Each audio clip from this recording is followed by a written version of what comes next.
quiet room this morning. It is. Not many, is there? No, they're going to be getting it, that lot, when I see them.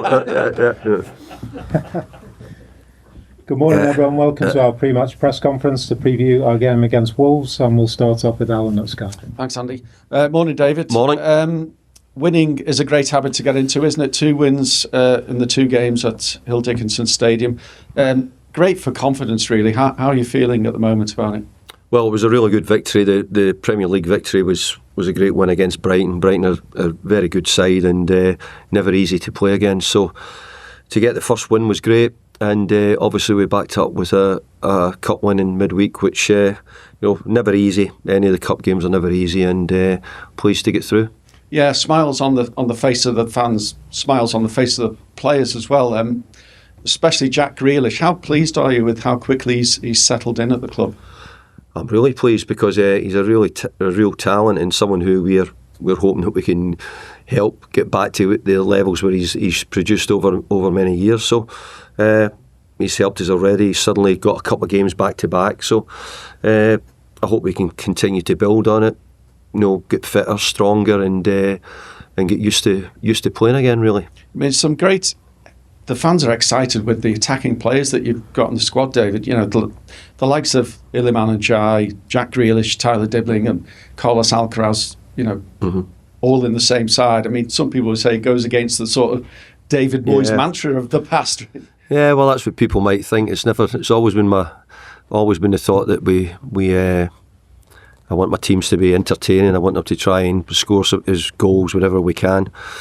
But ultimately, the best teams in the Premier League tend to have the best defensive records as well. Yeah. And we've got a good defensive record, and we've had that last season. So I'm trying to build on a chance to see if we can score more goals and make more chances when we can. We didn't do it in pre-season, so we've had to bring in people who can do it. I'll not be able to play them all at the same time, but we're really pleased with the people we've brought in. Just in terms of bringing people in, then I think you said at one stage you did want 10 new signings. You've had 8 if you include Carlos Alcaraz as well, coming in on that permanent deal. Are we likely to see 10? Could do, but I don't want to raise all the expectations all the time. I think for most of the summer I've been saying that we will be making signings, we'll be looking to make signings, and we have done. Whether we get anything over the line before Monday night, I couldn't be sure of that yet. And are there specific areas that you are still targeting? Yeah, well, of course, if we're bringing things in, there's areas we feel as if we need, and if we can do it, great. If we don't, well, we'll go with what we've got. Would that be defensively, given the, I wouldn't say problems, but the issues you've had there? Well, we've had a few injuries there, but I just said that in the main we've been pretty strong defensively over the last year or two here, so the boys have done a very good job, but we want competition for them, and we want them to realise that there's people sort of breathing down their neck. But we're also quite happy with the ones we've got here at the moment. Wolverhampton Wanderers away from home. They haven't had a great start Premier League wise, with 2 defeats from their opening 2 games. What are your expectations going there? Well, you're making it sound as if that Wolves aren't a good side by what you're saying, and I would completely disagree with that. I think Wolves have got a good side, and I think the manager's doing a very good job, and they're developing as a team. They've got some very, very good players. So I'd go against what your question was, but look, we go to Wolves knowing that we know we've got a difficult game, and we're going to have to play really well to get a result.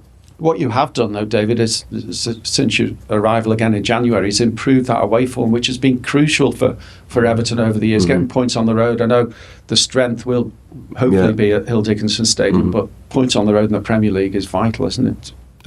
Absolutely, and it was. We had some terrific wins last season on the road when we came in, so I hope we can keep it going. We've been to Leeds and we were a bit disappointed in the game against Leeds, albeit a decision slightly went against us, but overall we're going to go into the game at Wolves and hopefully see if we can come out with 3 points. Just finally from me, any further update on squad, team news, etc., injuries? No, I think most things are pretty much the same. I think it'll be every Premier League team at the moment squad won't be confirmed till after Monday's deadline, really, whether it be in injuries, etc. So I think we're all probably looking forward to getting rid of the window and then starting to work with the players who we all have. We saw Mikalenko back on Wednesday night. Yeah, it's ready to go for it. I hope so. It was good that we got him back because we've been short for recent weeks. So getting him back is really important for us. Adam's still got a little bit of a problem with his ankle. He's back doing some training, but we'll just need to monitor him and see where he is. Okay, thank you. Thanks, Alan. We'll go to Richard at Premier League Productions. David, on that note, what's your assessment of where this group of players are right now, given the injuries you've had to deal with, given the number of new faces that have come in over the last 4 or 5 weeks or so? Well, I don't think you ever really want to bring in as many players as we've had to do, but we always knew this was going to be a summer like it. We can't fix everything in this one window, and we can't repair all the damage which was maybe from past. Not so much damage, but more to do with with lots of loan players, with people out of contract, etc., etc. So we have to try and get it all back in order over the next year or so. But this window's given us a chance to bring some players in. Hopefully the ones we bring in improve on what we had last year. That would be the plan if we could do.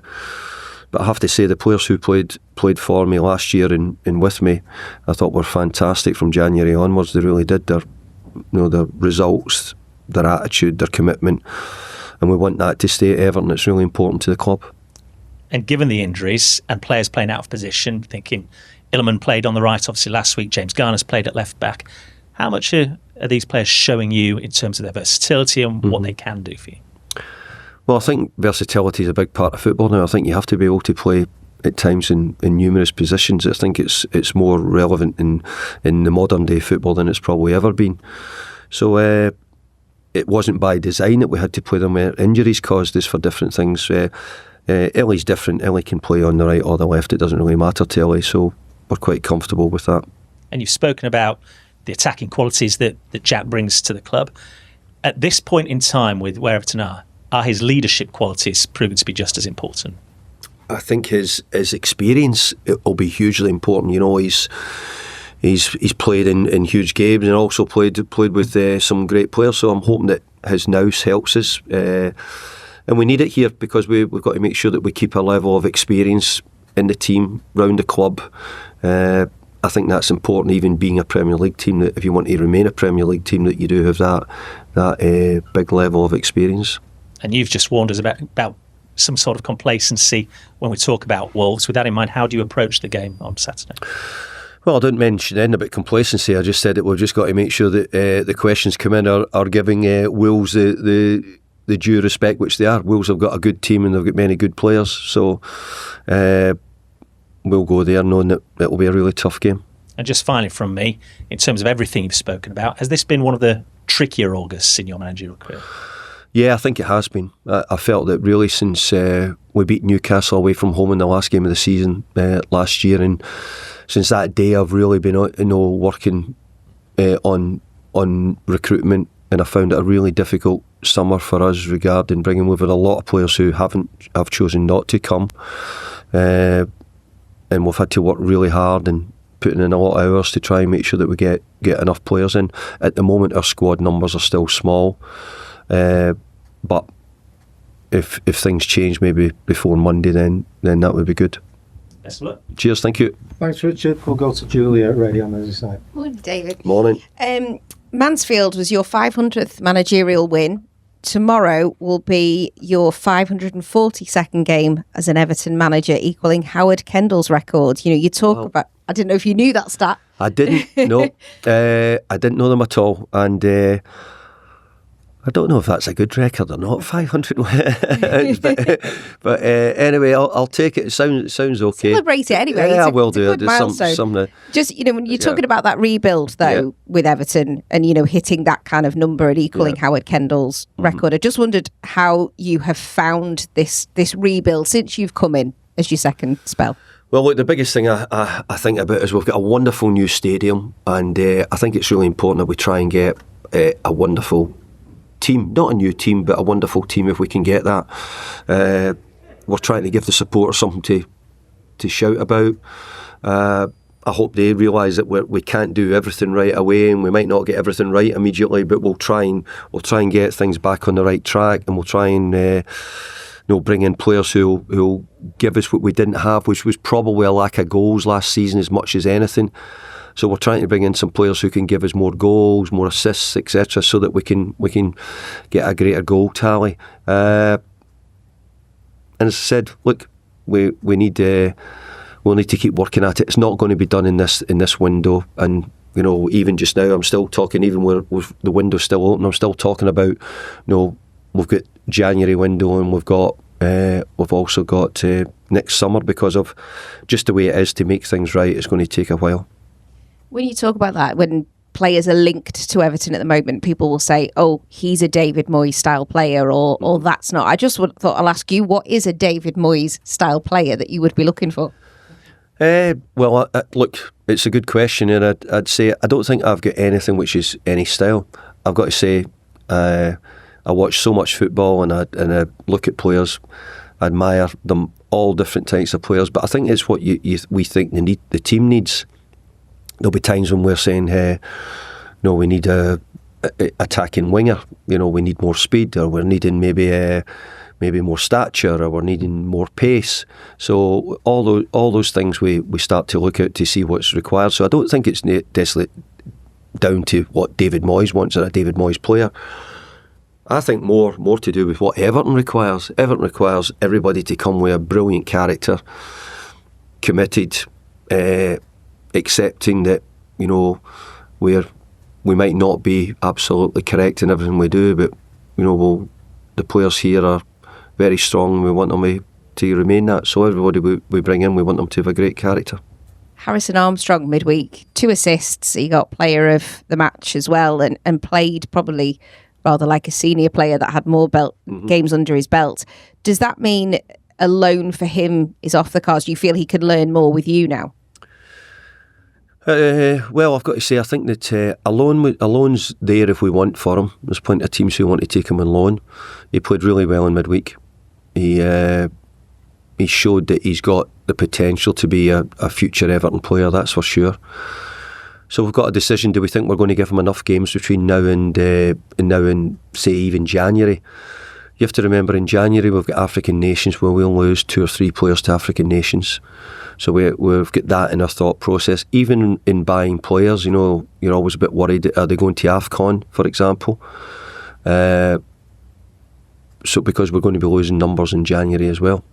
So from that point of view, we're looking at Harrison to say, do we get him some more game time now? Do we keep him with us? So it's something we're looking at, but we were really pleased with how he played, and he's beginning to come on. So he's looking at a very good future Everton player. When you're looking at your strikers, you said there you need more goals. Just midweek, it was 14 shots, 6 on target, and there's been debate about if the strikers need to be more prolific. What's going on in here with the strikers, and do you feel they're hitting the targets that you need them to hit? No, they're not hitting the targets. I want them to score more often, obviously, but that's what we have. We certainly don't have the money to spend 65s or 70s on centre forwards. We don't have that, and that's why we've tried to get a centre forward in quite early, which we've not played probably in today's market. Very low price for a centre forward. So we have to accept that we don't have that level of finances to do top end centre forwards who might give you far greater numbers than what you've suggested there. Where's Yusuf Chimiti fitting into this then at the moment? Yusuf is got a good chance of going on loan. That's where we'll probably go on loan, yeah. Thank you. Good luck. Thanks, Julia. Any further questions in the open section?